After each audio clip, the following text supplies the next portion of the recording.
Los misterios de Dios. Los misterios de Dios. Bueno, abran sus Biblias, los que la traen, en el libro del Apocalipsis, capítulo 17. Apocalipsis, capítulo 17, porque vamos a ver los tres misterios satánicos. Y vamos a abocarnos en esta mañana al misterio de Babilonia. La Biblia es un libro sellado. Contiene información espiritual. Y esta información espiritual no le es dada a las personas que son muy inteligentes, muy intelectuales, 5 doctorados en ciencias políticas, doctor en filosofía y letras, bla, bla, bla, bla, que aun cuando tienen este conocimiento terrenal, ya sea politólogos o personas que discuten o que debaten o que son completamente diestros para poder debatir todos los temas del mundo, la información espiritual de la Biblia le es dada a las personas que tienen al Espíritu de Dios, a las personas que se enfrentaron algún tiempo en su vida con Jesús, se dieron cuenta que necesitaban el perdón de sus pecados, porque Él fue muerto, enterrado y resucitado a los 3 días, y al entrar Jesús a tu vida, en quien están encerrados todos los secretos de la sabiduría y del conocimiento, comienza tu vida a ser llenada de un conocimiento que no proviene del mundo. En 1 de Juan capítulo 4, 3 y 4 dice el apóstol: ellos son del mundo y hablan las cosas del mundo. El que es de Dios nos oye. En esto diferenciamos el espíritu de verdad y el espíritu de error. La persona natural, la persona que no tiene a Cristo en su vida, le es locura la información espiritual. En los 40 años que tengo predicando la palabra, 43 de convertido, y en todos los, se podría decir, más de 100 debates que he tenido con escépticos, agnósticos, politólogos, ateos, etcétera, etcétera, siempre me he enfrentado, cuando atacan la Biblia, preguntarles si ya la leyeron. Y créanme que casi un 80% de las personas que discuten, agreden o son hostiles a la Biblia o la critican, ni siquiera la han leído. Y cuando te dicen, ya la leí, quiere decir que comenzaron desde el Génesis. Imagínense nada más. La Biblia no se comienza a leer desde el principio, sino desde el Nuevo Testamento. Y te dicen, ya la leí, o sea, leí los 66 libros en 3 o 4 meses, y con eso ya entendieron los secretos de Dios. Qué tremendo, ¿verdad? Entonces es importante que esto lo tengamos nosotros como base, porque estos secretos que pertenecen al mundo espiritual, a Dios le ha agradado revelárnoslos a nosotros. Cuando Jesús comenzó a hablar en parábolas, Mateo 13, Marcos capítulo 4, etcétera, etcétera, les dijo a ustedes, a los discípulos, a los que me siguen, les es dado entender las cosas que estoy contando en las parábolas. Que el sembrador salió a sembrar, que el trigo, la cizaña, las aves del cielo, la tierra, etcétera, etcétera, que la gente ni siquiera entiende, tenían un trasfondo espiritual dado a los que siguen a Jesús. Entonces, si tú eres una persona, o los que nos escuchan, que quieres respuestas, por ejemplo, ¿por qué Dios permitió el mal en el universo? ¿Por qué, si Dios sabía que Adán y Eva iban a pecar, por qué los creó sabiendo como omnisciente que es Dios, etcétera, etcétera? No vas a tener respuestas hasta que comiences a seguir a Jesús, porque a Dios no le interesa enriquecer tu conocimiento intelectual, sino cambiar tu vida, transformar tu vida.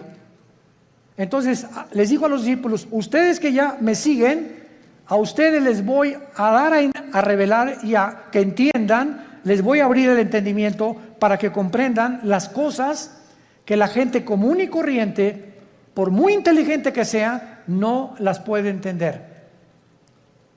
El libro del Apocalipsis, que es el 66º libro de la Biblia, es un libro lleno de símbolos. Y todos estos símbolos que aparecen en el Apocalipsis aparecen en el Antiguo Testamento. Casi la mitad de las citas del Apocalipsis vienen del Antiguo Testamento. Entonces, si yo quiero entender en el Apocalipsis qué significa Babilonia, o los 10 cuernos, o las 7 cabezas, o quién es la bestia, necesito tener un conocimiento anticipado del libro de Daniel, del libro del Génesis y del libro de Ezequiel, principalmente para yo poder interpretar o enseñar el Apocalipsis. Entonces, vamos a abordar en esta mañana, en esta serie que me ha parecido de veras maravillosa, y yo mismo estoy asombrado cada vez que descubro más y más misterios en la Biblia, el misterio de Babilonia. En la Biblia hay 2 palabras, 2 ciudades que se mencionan más que cualquier otra nación de toda la historia. Y la primera es Jerusalén. Es la que más se menciona desde el Génesis hasta el Apocalipsis. Y la segunda es Babilonia. Cuando la Biblia termina en el Apocalipsis mencionando a Babilonia, a una ramera que vamos a ver ahorita, por eso se le llama un misterio, porque es la madre de las rameras y de las abominaciones de la tierra, tenemos que entender que en el Antiguo Testamento fue en la tierra de Babilonia donde comenzó la brujería, la astrología, el ocultismo, las ciencias ocultas y todo aquello que pertenece a la dimensión satánica tuvo su origen en Babilonia.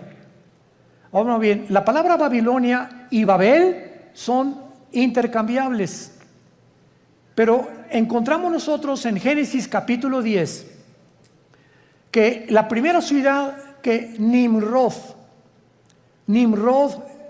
se le menciona en Génesis 10 del 8 al 10 como un cazador delante de Jehová. Pero esa palabra delante de Jehová significa en contra de Dios en el original hebreo.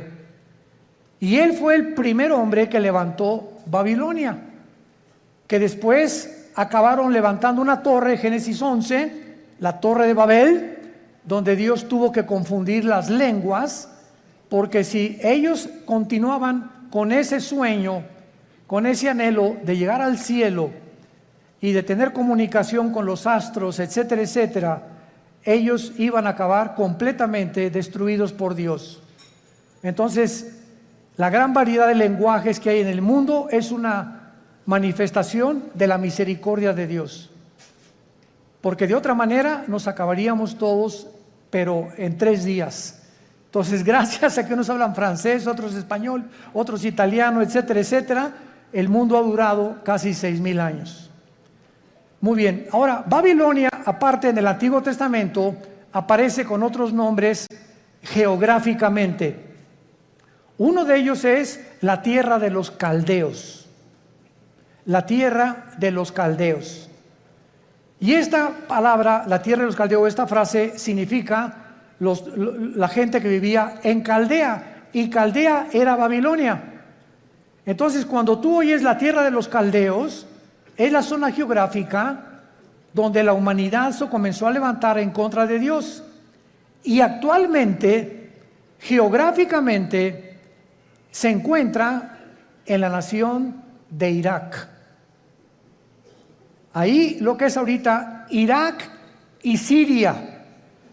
Porque en el Antiguo Testamento, Irak y Siria era la tierra de la Mesopotamia y no había una división, estas 2 naciones no están divididas todavía, y toda esa área geográfica es precisamente donde comenzó la humanidad, de acuerdo a la Biblia, porque por ahí corre el río Tigris, que nace en Irak, en Turquía, son como 3,000 kilómetros y desemboca en el Golfo Pérsico, donde ahorita hay una gran tensión, por cierto, entre Irán, Inglaterra y Estados Unidos, porque Irán continúa apoderándose de los barcos petroleros ingleses, porque está provocando Irán. No sé si leen los periódicos, anoche otro escándalo, que no han soltado el barco que capturaron los iraníes en el Golfo Pérsico, el estrecho de Hormuz, que es exactamente junto a Irán, porque ellos quieren una guerra contra Estados Unidos por el grupo Hezbollah terrorista, para que si Estados Unidos actúa a través de la naval y a través de la guerra y se viene un enfrentamiento, entonces entraría a la guerra Israel, y bíblicamente los judíos destruirían Elam. Apúntalo, Enrique, L-A-M. Elam es una franja que está dentro de Irán, junto al Golfo Pérsico, pero es la parte más pegada al Golfo Pérsico, al estrecho de Hormuz. Y ahí en Elam, que pertenece a Irán, es donde se encuentran los reactores nucleares más poderosos de Irán. Ahí están las centrifugadoras del uranio 235, que es el elemento químico para producir la bomba atómica o las bombas nucleares. Entonces, de acuerdo a la Biblia, en el libro de Jeremías y en el libro de Ezequiel, se profetizó hace 2500 años que Elam iba a ser destruido, no Irán, porque Irán va a sobrevivir a la guerra de Ezequiel 38 cuando se una con Rusia y Turquía para destruir Israel, cosa que no lo van a lograr. Entonces, Babilonia significa confusión. Confusión. Otras traducciones la han puesto porque en la Torre de Babel querían ellos tener una puerta para con Dios. Querían que era una puerta al cielo que los iba a comunicar con los dioses. Pero la palabra Babel es básicamente la palabra confusión. Entonces vemos que nosotros, que desde el principio de la humanidad hasta el final de la humanidad, los seres humanos vivirán confundidos sin Dios. Esto es lo interesante de por qué aparece otra vez la palabra confusión al terminar el Apocalipsis, relacionado con las religiones. Porque aquí vamos a encontrar a una mujer, y las mujeres en la Biblia siempre han representado dos cosas espiritualmente nada más. Encontramos, ¿verdad?, a las mujeres que representan la iglesia, porque la iglesia se le compara con una mujer, y la otra Jezabel, o la gran ramera, que representa las religiones o la falsificación del camino a Dios, que es lo que querían hacer con la Torre de Babel. Y antes de entrar al capítulo 17 de Apocalipsis, quiero que vean otra cosa en el capítulo 9 de Apocalipsis. Rápidamente regresen al capítulo 9 y vean ustedes algo tremendo. Vemos nosotros en la sexta trompeta, Apocalipsis 9, versículo 13 en adelante, de qué manera se describe en la sexta trompeta uno de los ríos que atraviesan Babilonia. El sexto ángel tocó la trompeta y oí una voz de entre los cuatro cuernos del altar de oro que estaba delante de Dios, diciendo al sexto ángel que tenía la trompeta: desata los cuatro ángeles que están atados junto al gran río Bravo. ¿Eso dice? No, ¿verdad? Junto al Nilo. Tampoco. Qué interesante que hay cuatro principados satánicos ahorita atados junto al río Éufrates, que es el río que atraviesa Irak y Siria. y que desemboca en el Golfo Pérsico, donde hay una gran posibilidad que está ahí una próxima guerra. En otras palabras, de acuerdo a la Biblia, el área geográfica más endemoniada que hay, más satánica, más que el Teposteco y más que cualquier otro lugar donde hay brujería a la mexicana, es Irak e Irán. Ahí están 4 principados atados, y dice la Biblia, y fueron desatados, versículo 15, los 4 ángeles que estaban preparados para la hora, el día, el mes y el año, a fin de matar a la tercera parte de los ángeles.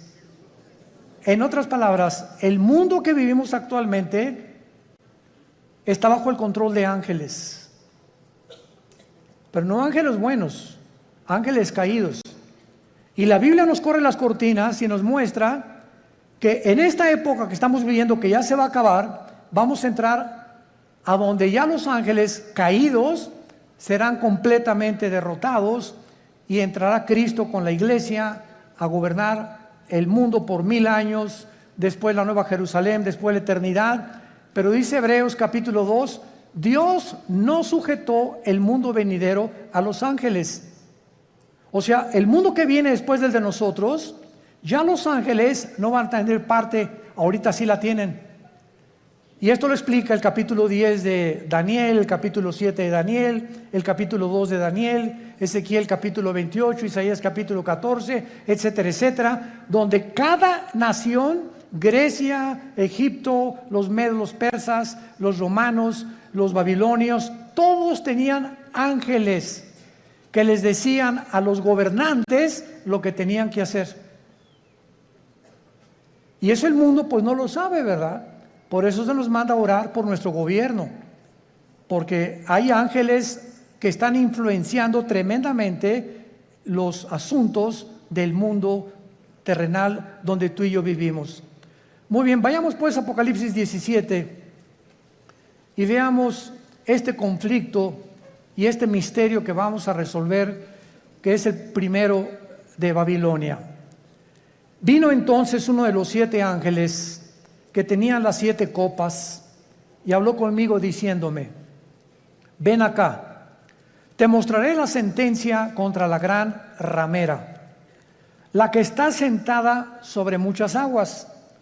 Brínquense al versículo 18. ¿Quién es la ramera? Y la mujer que has visto es una ciudad. ¿Ven cómo la Biblia se interpreta a sí misma? No es de interpretación privada la Biblia. La misma Biblia se interpreta a sí misma. Y la mujer que has visto es la gran ciudad que reina sobre los dioses de la tierra. O sea, antes de seguir abordando, la Biblia profetiza en este capítulo que vendrá una ciudad que se va a levantar en el mundo religiosa. Y que esta ciudad religiosa está mezclada con la política. Y que al mismo tiempo esta ciudad va a gobernar la política durante 3 años y medio, y la política que va a reiniciarse con el anticristo va a matar a la mujer. O sea, va a incendiar esta ciudad, y entonces los últimos 3 años y medio de la gran tribulación vendrá la persecución del anticristo. Entonces, los primeros 3 años de la tribulación, la persecución es religiosa. Y los últimos 3 años es política.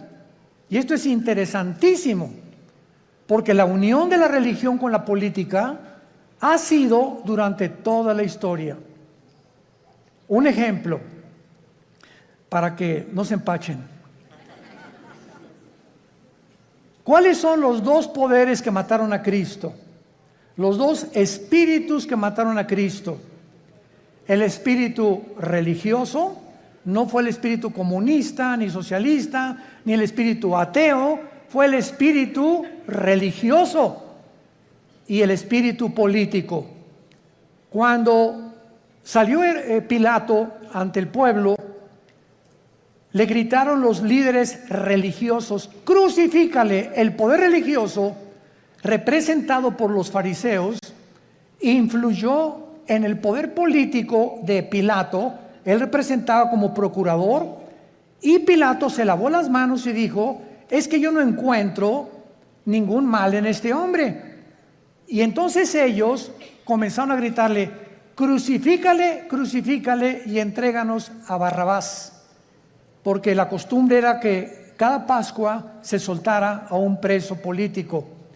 Entonces vemos nosotros cómo el poder político cede a la presión del poder religioso, y entre los dos se encargan de matar al Mesías del mundo. Y desde entonces, antes y por toda la historia, vemos todos los emperadores con brujos. Siempre los emperadores y los presidentes y los gobernadores siempre han tenido personas del mundo del ocultismo. Dichosos los que se han salvado y han tenido cristianos de consejeros, pero siempre han estado consultando a los brujos, a los astrólogos, a los ocultistas. Los invitan a sesiones espiritistas para que invoquen espíritus, pero la unión entre el mundo religioso del oculto, lo vamos a descubrir, el mundo religioso pertenece al ocultismo. Se van a sorprender de muchas cosas, y por eso es tan satánico, porque es el que controla el gobierno político. Y así ha sido durante toda la historia. Y cuando el anticristo, antes de que él pueda tomar el poder del mundo, va a necesitar, Apocalipsis 13, al falso profeta. ¿Quién es el falso profeta? Va a ser un líder religioso que va a unir a todas las religiones del mundo en una sola. Y cuando ya el anticristo vea que ellos le pavimentaron el camino para que su gobierno político pudiera emerger, entonces el anticristo quema a esta ciudad donde se van a concentrar las religiones del mundo, y él se proclama, segunda de Tesalonicenses 2, 3 y 4, el único Dios, donde el mundo lo adora como adoraron a los césares romanos como dioses. Te mostraré la sentencia contra la gran ramera. O sea, aquí hay un juicio contra una ciudad. Es lo primero que acabamos de despejar, esta incógnita. Esta ramera representa a una ciudad que está sentada sobre muchas aguas. Las muchas aguas en la Biblia son las naciones, como lo interpretó el versículo 18. Y dice así, versículo 2: con la cual han fornicado los reyes de la tierra, y los moradores de la tierra se han embriagado con el vino de su fornicación. Este ángel viene para enseñarle a Juan un juicio, una sentencia que viene decretada del tribunal cósmico de Dios. Quiero que sepas que voy a juzgar a este sistema religioso, y es muy importante que a esta ciudad se le da el nombre de ramera. Vamos a explicar esto. La palabra prostitución en la Biblia es una palabra que puede tener un uso apropiado cuando algo lo apropias de la manera correcta, o un uso inapropiado. Cuando el sexo se vende, o cuando alguien entrega su cuerpo a cambio de algo, se llama prostituirse. Entonces, cualquier persona que tenga relaciones sexuales porque va a recibir ya sea dinero o una mejor posición, o porque el jefe de tu trabajo te invitó a Acapulco porque te va a ser su secretaria particular con el doble de sueldo, tú te estás prostituyendo. Pero no solamente en ese aspecto se puede usar la palabra prostituirse, también se puede usar en el ministerio cristiano. Cuando, por ejemplo, un pastor sabe que un miembro de su iglesia vive en adulterio, y viene la esposa y nos dice: mi esposo vive en adulterio, pero resulta que don Pancho, el que vive en adulterio, el gordito rabo verde sinvergüenza, fue el que puso el techo de la iglesia y es el que más diezmos está dando.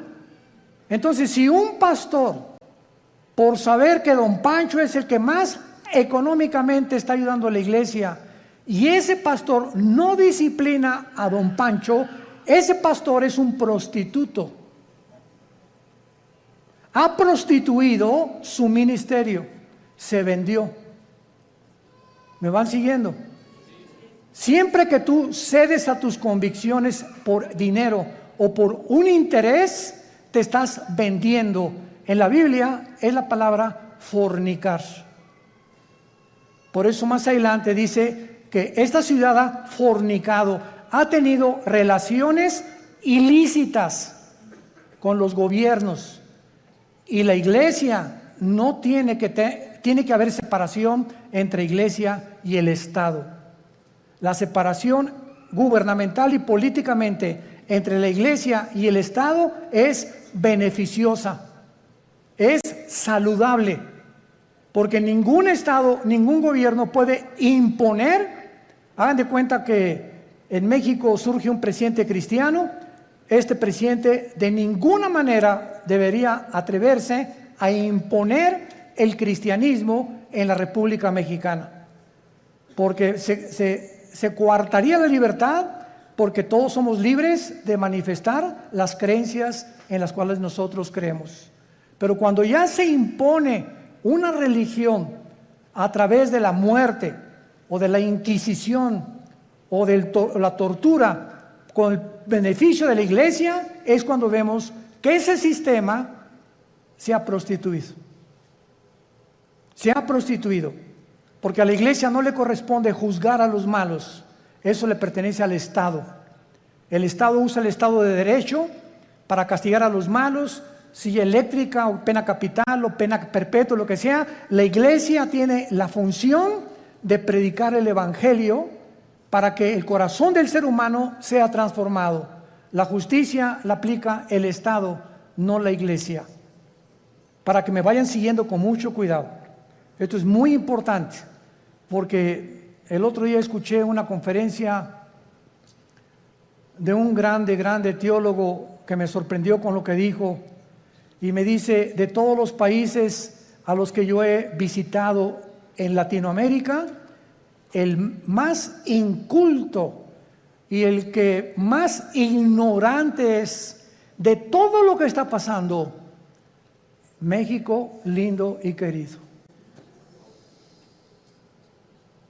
Sentí algo bien feo aquí adentro de mí. Se considera el país más ignorante y más inculto de todo lo que está pasando políticamente, religiosamente, etc. Como que si al mexicano no le importa más que el Calimán y las telenovelas y el América, desde luego. Además vive el América. Bueno, pero esto es tremendo, ¿verdad?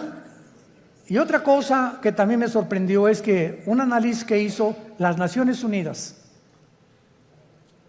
fue que en Europa el promedio de la gente normal, desde los 10 años de edad hasta los 25 o 30 años de edad, cualquier europeo de cualquier nación de Europa ha leído antes de los 25 años por lo menos 6, 7 libros al año. Y en México, 1 al año. Y con trabajo no lo acabaron. ¿Se imaginan? Estamos con el esto, con el Calimán, la televisión, ausentes completamente de cultivar nuestro espíritu, nuestra mente intelectual. Me gradúo de abogado y jamás me vuelvo a meter a la jurisprudencia ni a los libros. Me gradúo de médico, no me actualizo con todos la tecnología impresionante en la medicina que hay actualmente. Por ejemplo, no sé cuántos de ustedes han notado que ya no uso lentes. Asústame. No es para que se asusten, ¿verdad? Pero es increíble. Tengo como 40 años usando lentes. Yo tenía hipermetropía, estigmatismo y no podía leer. Ahorita tengo una visión de 20/20, impresionante. ¿Saben lo que me hicieron? Resulta que ahí en Dallas, Texas, está uno de los médicos oftalmólogos que trajo el rayo láser. Pero a mí no me hicieron nada más el rayo láser, sino que me hicieron 2 implantes de la oftalmología, 2 implantes intraoculares. O sea, me metieron 2 ojos o 2 lentes, no sé. Y cuando yo le pregunté al oftalmólogo después, duró 16 minutos la cirugía. Primero uno y como al mes me hicieron el otro. Y le dije, bueno, ¿cómo está esta explicación? Y me dice, mira, hay 5 tipos de lentes. El que te metimos a ti se llama ultralight. ¿Qué significa esto? Con un rayo láser te perforamos una incisión milimétrica y por un tubo te metimos un lente envuelto como un taco. Y entró el lente y dentro de tu ojo se abrió como una tortilla. Y entonces se tiene que ir pegando a la parte de atrás, al tejido. Y en ese momento, bueno, me dieron entrenamiento, ¿verdad? Todos los días me dieron que tenía que hacer una pluma así, acercármela a todo, nomás como 50 o 100 veces hasta que ya pudiera ver de cerquito. Ahorita ya no necesito nada, ya puedo ver de lejos, ya la luz casi no me molesta. Pero es impresionante la tecnología de la oftalmología y de todas las demás ramas de la ciencia del siglo XXI. A mi hijo Caleb le hicieron en 7 minutos el láser, nada más que a él no le hicieron cirugía. A él con el puro láser le quitaron los problemas que tenía de la vista con una garantía de 35 años. Ahí me dieron hasta que venga el Señor por nosotros. Pues sí, ya para qué quiero más, ¿verdad? Bueno, pero este es el mundo que estamos viviendo, ¿no? Entonces, están pasando muchas cosas en el mundo y tenemos que estar actualizados, tenemos que estar leyendo revistas, actualizándonos, ¿verdad? Las noticias para saber y enterarnos cómo está la cosa. Y tenemos que tener hambre, pero más que nada, hambre de la Biblia. Muy bien. Entonces, la prostitución en este pasaje, la ramera representa, si lo quieres apuntar, la prostitución de la religión. Cuando la religión se vende, cuando la religión ofrece, dame dinero y tu hijo va a ser sanado. Dame dinero y la maldición se irá de tu casa. O manda dinero y vas a recibir a cambio algo. Esta religión está negociando la salud y se está prostituyendo. Porque la Biblia dice que Dios ama al dador alegre, no por necesidad, ni por coerción, ni por amenaza, ni porque si no mandas, la maldición de Tutankamen caerá sobre tu casa. Ahí es cuando vemos la prostitución de la religión.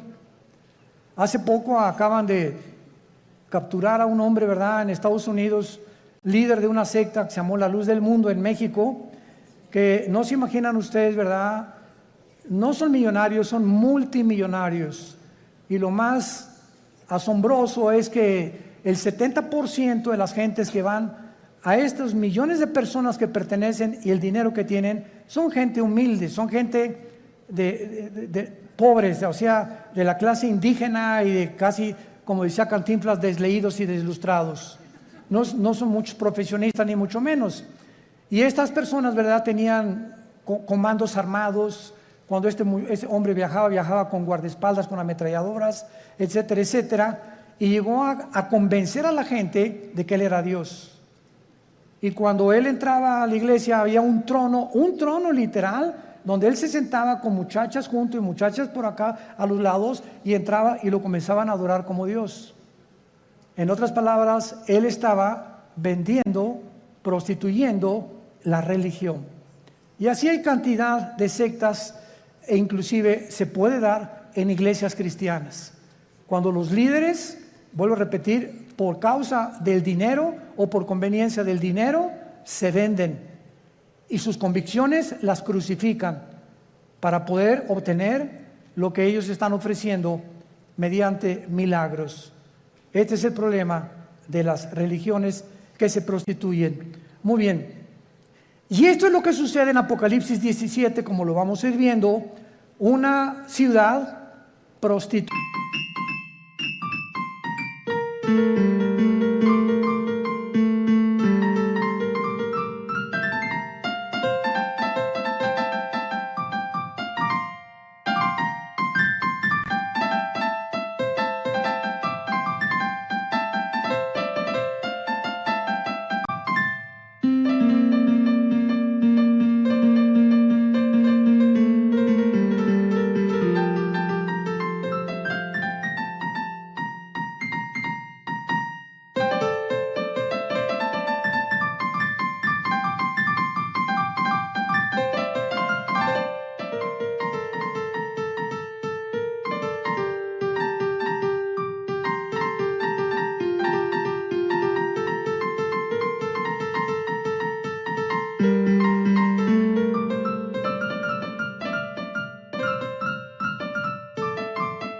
resulta que ha fornicado, dice el versículo 2, con los moradores de la tierra. Y más o menos ustedes ya pueden irse dando cuenta de quién estamos hablando. La única, para que ustedes estén enterados sin afán de ofender a nadie, la única religión que existe en el mundo, la única que tiene un lugar en las Naciones Unidas, es Roma. La única religión que durante 18 siglos en Europa no permitía que los reyes se casaran más que con los que ellos autorizaban.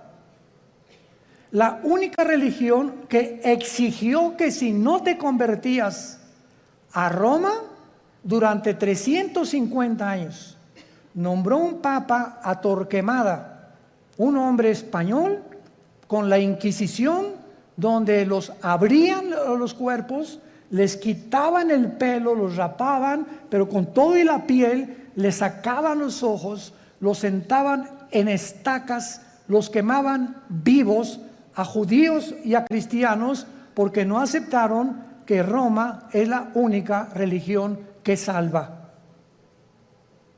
Y hasta el siglo XXI, los estatutos romanos continúan enseñando lo mismo. Fuera de Roma no hay salvación. Esto es impresionante. Cuando yo tenía 12 años de edad, les he contado a muchos, fuimos educados, mi hermano Alejandro y yo, en colegios lasallistas, San Juan Bautista de La Sal. Y a los 13 años vivíamos en Acapulco, entré al seminario, yo quería ser cura, porque nos enseñaron los hermanos lasallistas en aquel tiempo latín, en aquel tiempo éramos acólitos, el cura daba la misa en latín, cuando entraba supuestamente al altar, ¿verdad? Entraba y decía, introibo al altar de Deu, Justifica Juventudes Meam, me introdujo al altar de Dios a ofrecer los sacrificios por los vivos y por los muertos. Ya le contamos en latín los acólitos, y cuando uno de los grandes dirigentes ahí llegó a visitarnos al seminario, nos dijo, ustedes están ya en el tiempo de hacer un voto de celibato sacerdotal. Y pues éramos como 10 o 12 muchachos de 14, 15 y 6 años de edad, y nos volteamos todos a ver qué significa el voto del celibato sacerdotal. Entonces nos dijo este prelado religioso, significa que ustedes tienen que hacer un voto que nunca se van a casar y que su única fidelidad va a ser a Roma, nada más. Oiga, ¿y por qué no quiere que nos casemos? Porque si se casan, el dinero lo gastan en la familia y ya no lo mandan a Roma. Esa es la razón por la cual no les conviene que se casen. Cuando la Biblia ordena, 1 Timoteo capítulo 3, en cualquier Biblia que veas, que los que sirven a Dios de tiempo completo se casen, a menos que tengas el don de continencia. Pero esto es increíble. Ahí fue cuando yo me decepcioné, ¿verdad?, de la religión. Lloré, le dije a mi papá, ya no creo en nadie, y me hice ateo.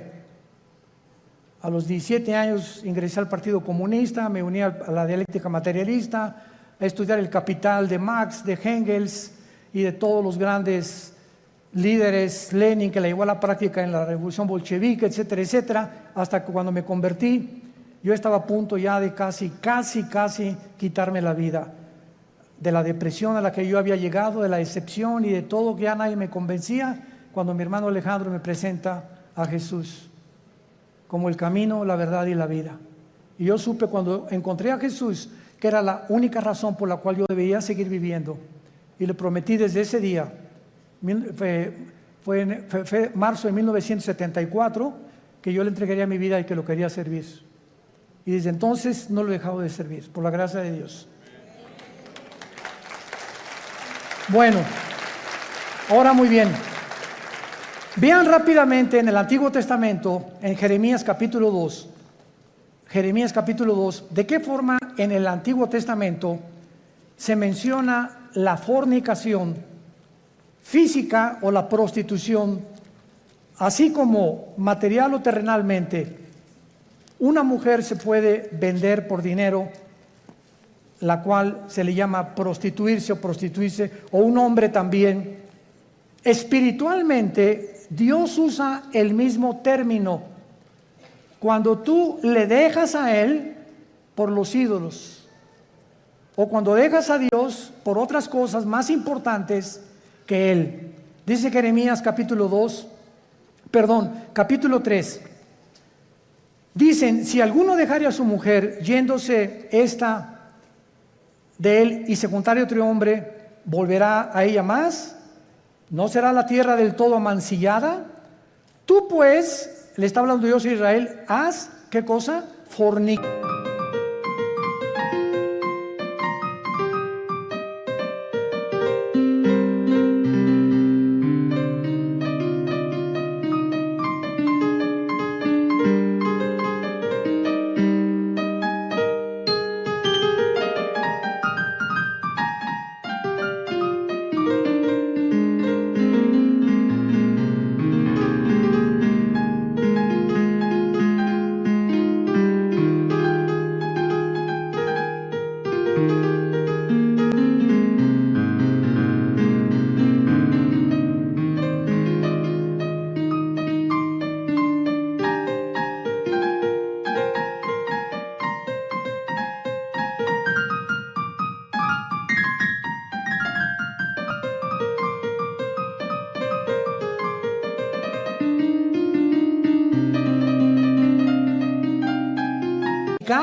Con muchos amigos, pero no se está refiriendo Dios a la fornicación física sexual. Veámoslo. Mas vuélvete a mí, dice Jehová, alza tus ojos a las alturas y ve en qué lugar no te hayas prostituido, junto a los caminos te sentabas, para ellos como árabe en el desierto, y con tus fornicaciones y con tu maldad has contaminado la tierra. Por esta causa las aguas han sido detenidas y faltó la lluvia tardía, y has tenido frente de ramera y no quisiste tener vergüenza. Dios acusa a Israel de fornicar con los ídolos, que es lo mismo cuando un hombre se va con una mujer que no es su esposa, o cuando un muchacho tiene relaciones con su novia sin casarse, está fornicando. Ella se está entregando a él o por conveniencia, o él con ella. Se están prostituyendo los dos. Y cuando tú espiritualmente dejas a Dios y abrazas cualquier otra área de la vida por olvidarte la palabra de Dios, has prostituido tu llamado. Estás fornicando. En otras palabras, en la Biblia, la idolatría se le compara con la fornicación sexual. Ahora veamos y confirmémoslo en Santiago capítulo 4, en el Nuevo Testamento, y dice así el apóstol Santiago. Santiago capítulo 4, versículo 4. Santiago 4, versículo 4. Oh almas, ¿cómo se les llama? Adúlteras, pero no porque se hayan ido con otra mujer. ¿No sabéis que la amistad del mundo es enemistad contra Dios? Cualquiera que se quiera ser amigo del mundo se constituye enemigo de Dios. ¿O pensáis que la Escritura dice en vano, el Espíritu que Él ha hecho morar en nosotros nos anhela celosamente? Vemos ya que también en el Nuevo Testamento la fornicación puede ser espiritual o puede ser de carácter sexual. Vayamos otra vez a Apocalipsis, nuestro pasaje, y ya vamos despejando muchas incógnitas que estaban ocultas ante nuestros ojos, por lo cual Dios le llama a esta ciudad, versículo 2, has fornicado con los reyes de la tierra. Roma tuvo relaciones ilícitas con los políticos. Cuando Constantino en el año 325 después de Cristo, apúntalo, fue el último emperador romano, fueron los emperadores los que le hablaron a una persona para darle el título de pontífice. Fue el primer título que se le dio a un dirigente en Roma. La palabra pontífice significa constructor de puentes en el latín. Constructor de puentes. O sea, vamos a nombrar a una persona, síganme con cuidado, que tenga relación con Dios y que nosotros a través de esa persona podamos comunicarnos con Dios. Cuando 350 años antes, la Biblia dice, porque no hay más que un solo mediador, Hechos 4:12, entre Dios y los hombres, Jesucristo. Entonces, Roma toma el lugar de Jesús y dicen que ellos a través actualmente de cualquier cura o cualquier padre te tienes que ir a confesar. Él te da una penitencia de, no sé, 30, 40 veces Marías o lo que tú quieras decir, y en ese momento tus pecados son perdonados. ¿Qué dice la Biblia? Que no tenemos ya a nadie desde Cristo en nuestros días a quien contarle nuestros pecados más que a Jesucristo, hombre. Primera de Juan 1, 8 y 9. Si confesamos nuestros pecados, Él es fiel y justo para perdonarnos y limpiarnos de toda maldad.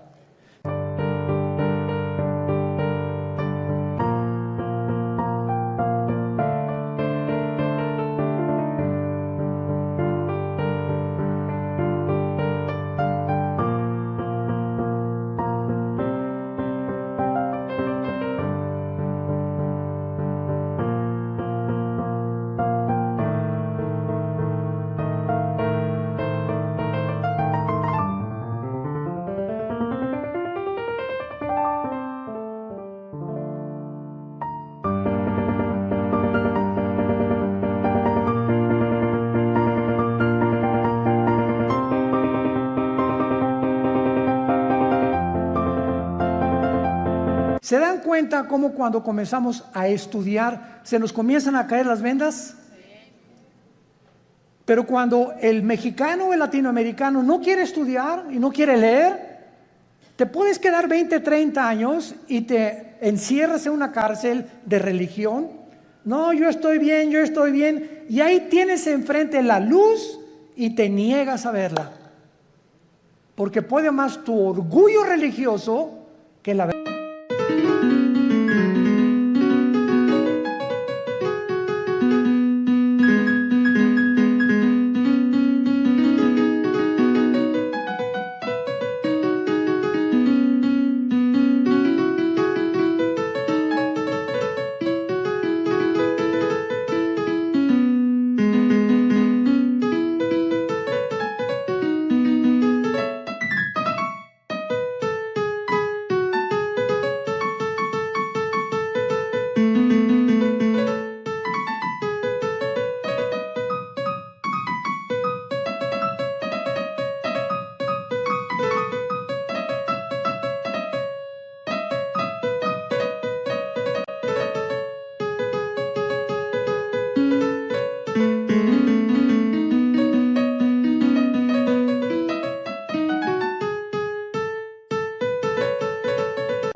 Juan capítulo 3, y esta es la condenación, que la luz vino al mundo y los hombres amaron más las tinieblas que la luz, porque sus obras eran malas. Muchos no quieren venir a la luz, no porque no puedan, sino porque no les conviene. Prefieren permanecer en esa cárcel que salir de esa cárcel y servir al Dios vivo y verdadero. Veamos ahora en segundo lugar que dice el versículo 2, que esta relación ilícita que le llama fornicar con los reyes de la tierra, o sea, una relación política religiosa que no debe existir. Los moradores de la tierra se han embriagado con el vino de su fornicación. La palabra embriagarse, ustedes saben, es emborracharse, pero no con tequila herradura, ni con mezcal, sino aquí también se usa en el sentido que la religión embriaga a las personas, las emborracha, les nubla el entendimiento y los convierte en ovejitas con un pastor ciego.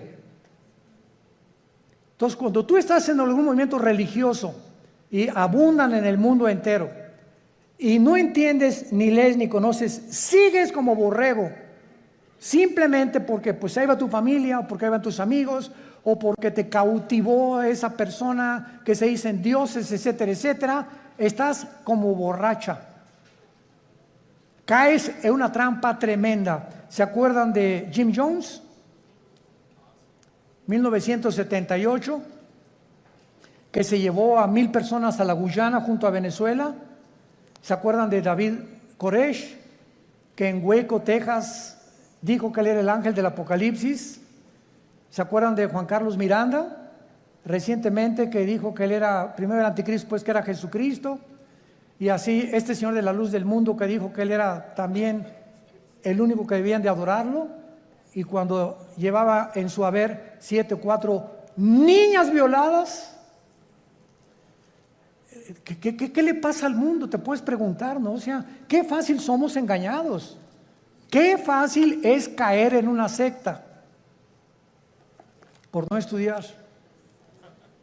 Mi pueblo pereció porque no tuvo conocimiento. ¿Ven la importancia de prepararnos? Ahora veamos aquí en el versículo 3 que el Espíritu Santo traslada o transporta a Juan a un desierto. Y ahí en el desierto tiene una visión tremenda el apóstol Juan. ¿A quién ve a Juan? ¿A quién ve? A una mujer sentada sobre una bestia escarlata. El color escarlata es el color de los dragones. Es un color rojizo, que es el color que se asocia con la sangre, con la guerra y también con Satanás. Entonces vemos ahí una mujer sentada o montada sobre una bestia escarlata.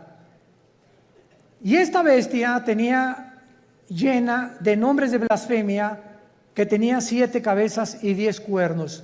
Nuestro paso actualmente ahorita es tratar de descifrar qué significa la mujer sentada sobre esta bestia. Muy bien, esta bestia en el versículo 8 nos da la interpretación. La bestia que has visto era y no es, y está para subir del abismo e ir a perdición.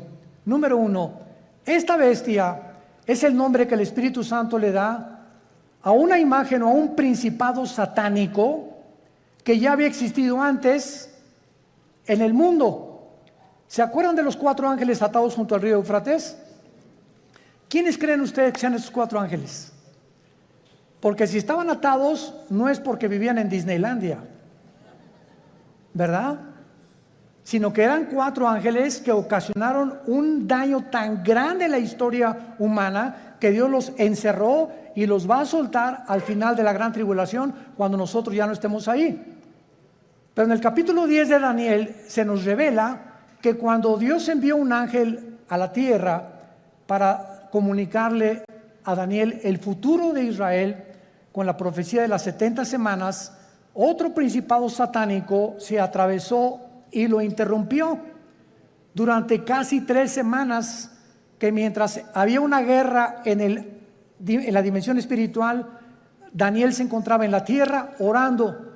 En esas 3 semanas hubo una guerra espiritual sin que Daniel lo supiera.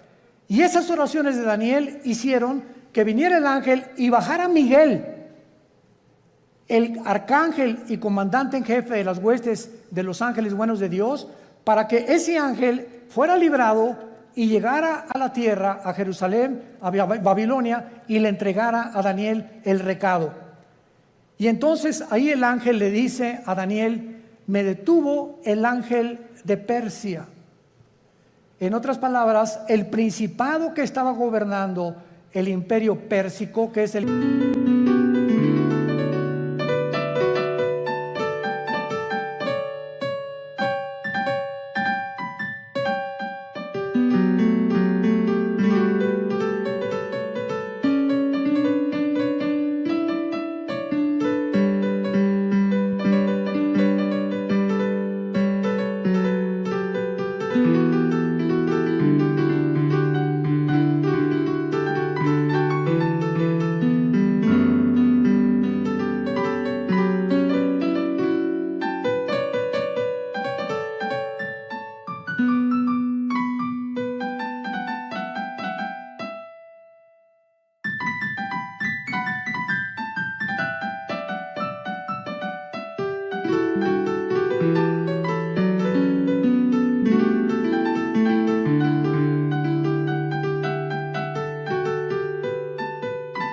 imperio de Irán, porque en 1935 se le cambió de Persia a Irán, era un principado satánico.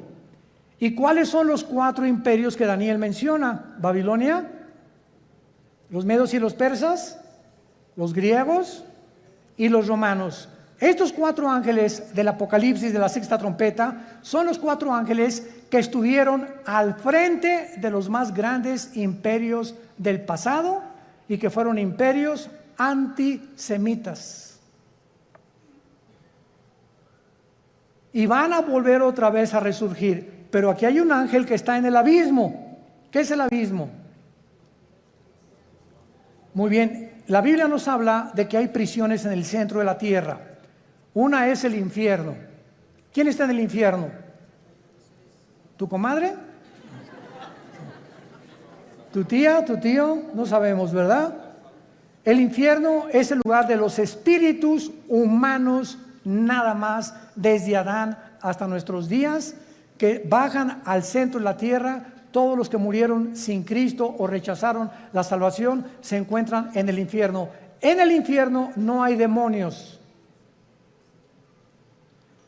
Ahora, el lugar de los demonios, cuando Cristo vino al mundo, el gadareno le dijo a Cristo, ¿verdad? O cuando los iba a sacar del endemoniado, le dijeron a Cristo: no nos mandes al abismo, déjanos meternos en los puercos, porque los demonios saben que al bajar al abismo ya no salen hasta Apocalipsis capítulo 9, que se les va a abrir la puerta y van a invadir el mundo. ¿Se imaginan? Ahorita hay maldad. Ahora imagínense con todos los demonios sueltos. Entonces en el abismo están los demonios, en el infierno los seres humanos, en el Abadón o en el Tartarus están los ángeles caídos que Dios ha guardado por ahí y que también serán soltados después. Y hay otros ángeles que están guardados y que ya nunca jamás, por toda la eternidad, van a ser soltados. Entonces la Biblia nos muestra claramente que esta bestia que estaba viendo Juan, no hay otro nombre más que bestia para darle, porque la palabra bestia en el griego significa algo cruel, rapaz, sanguinario, que no se le puede comparar a un tigre, ni a una hiena, ni a un león, ni a una águila.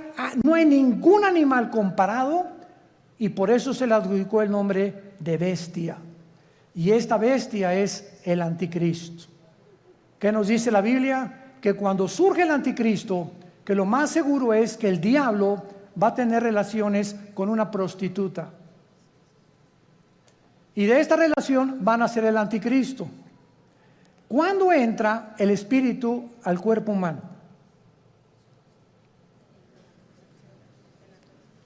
Cuando mi papá se juntó con mi mamá, el cromosoma Y de mi papá se juntó con el óvulo y mamá doble X, se formó una célula de 46 cromosomas que le llaman el cigoto o el cigote, ¿verdad? Y después ahí es el feto y ahí se va formando la criatura. La pregunta es la siguiente: ¿cuándo entra el alma humana o el espíritu al cuerpo humano?